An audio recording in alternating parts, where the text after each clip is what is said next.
Chaque année, en France, le jeu de golf fait des milliers de nouveaux adeptes. Des jeunes, des moins jeunes, des hommes et des femmes. Comment découvre-t-on ce sport? Pourquoi décide-t-on un jour de se mettre à taper la petite balle blanche?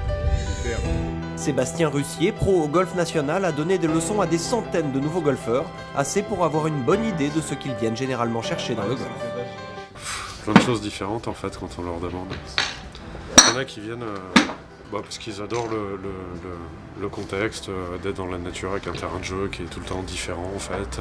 D'abord le plaisir de se trouver en extérieur, profiter du beau temps. J'aime bien le côté être au grand air et puis en même temps le côté concentration, technique, et puis c'est un sport où il y a une marge de progression qui est infinie.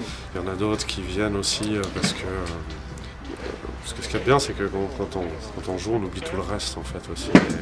Et on s'amuse, on se laisse aller librement, on n'est pas dans le contrôle en fait du tout. Ça a été une découverte. Ouais. Ce que j'ai adoré, c'est qu'à partir du moment où j'ai commencé à jouer, quand on joue au golf, on ne pense à rien d'autre. Ça, c'est extraordinaire. Ça fait un bien fou. Il y a ce côté magique au golf où on trouve souvent quand on leur pose la question, où le fait de taper la balle, souvent ils trouvent ça absolument jubilatoire et fantastique, quoi. Le fait de bien taper un coup de golf, ça va le faire revenir. Puis j'ai accroché tout de suite. En fait, c'était le bruit de l'impact du club sur la balle. C'est devenu une drogue tout de suite, en fait, quasiment. Il y en a d'autres, c'est pour déconnecter. On sent vraiment qu'ils ont besoin de lâcher prise, de sortir un petit peu des contraintes qu'ils ont dans la vie quotidienne. J'ai mon ami qui joue au golf et je le suivais sur les parcours parce que je trouvais agréable d'être dehors, d'être dans le vert. Surtout, c'était reposant et puis je me suis dit pourquoi pas moi.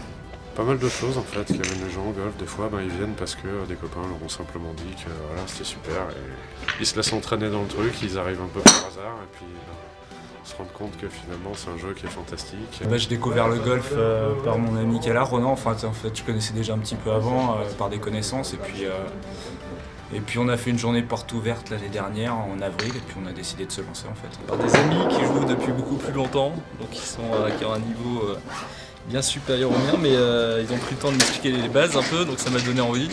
Et ils réalisent qu'en fait il y a une dimension sportive qu'ils avaient du mal à percevoir en fait au départ. Il faut vraiment avoir un mouvement qui est hyper précis, ça demande beaucoup de technique, c'est vraiment très intéressant, ça demande beaucoup de travail, beaucoup de rigueur et c'est ça que je recherche dans ce sport-là. Donc voilà, on essaye de travailler, bon c'est pas encore ça, mais, mais on essaye d'y arriver. Voilà. Et du coup, quand ils découvrent le jeu, après, où ça accroche ou ça accroche pas, mais quand ça accroche en général et qu'ils ont le virus, ils sont partis pour un long moment. Ouais. En somme, il y a 1000 bonnes raisons de se mettre au golf. Abandonner, par contre, ça n'arrive jamais. Vous connaissez beaucoup de gens qui ont arrêté d'y jouer, vous?